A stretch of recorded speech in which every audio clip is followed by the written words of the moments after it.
C'est l'un des plus grands hubs du continent. Et puis Lomé accueille beaucoup de choses. Beaucoup d'institutions financières sont installées dans cette ville. Beaucoup d'entreprises viennent mettre leur siège social ici parce que c'est un petit havre de paix. Et à la réalité, pourquoi pas Lomé? J'ai du mal à comprendre ça. Alors Alain, les gens font un peu effectivement référence à pourquoi le Togo, parce qu'on ressent un peu peut-être comme une redondance du Togo dans ce que tu fais.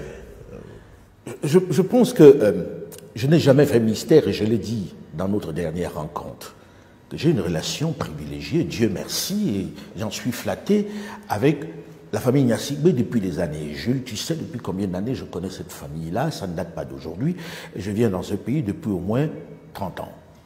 Bien. Et le Togo nous a fait l'honneur de nous accueillir, à la vérité.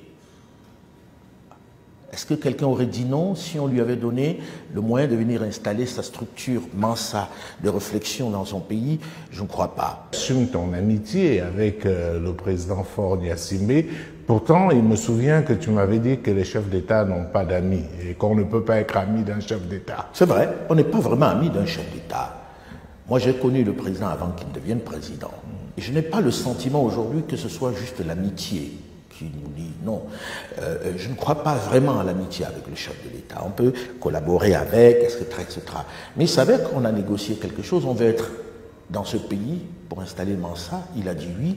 Et il ne nous est pas hostile.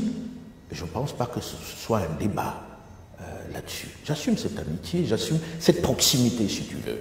Insulte pour le président en question. Parce qu'il a préparé ça. Il a préparé sa modification constitutionnelle, il l'a faite, comme ça s'est fait, et on m'attribue ça. Bon. Je suis content de savoir que je suis aussi puissant. Si j'avais cette puissance-là, plus affirmée, parce que finalement, visiblement, on a gagné un galon. Et quand j'ai découvert, j'ai posé la question pourquoi on a arrêté ce monsieur. Sauf que ce monsieur était libéré. D'après ce que j'ai cru comprendre, il avait fait son mea culpa, et je n'entre pas dans ce débat-là, et je ne sais pas, à un moment donné, qu'on comprenne que moi je suis journaliste, et je suis leader d'opinion aujourd'hui. J'exprime des opinions positives. Comment on peut faire? Je fais des propositions. Elles peuvent être très mauvaises, hein, médiocres, mais je propose, à partir de cette proposition,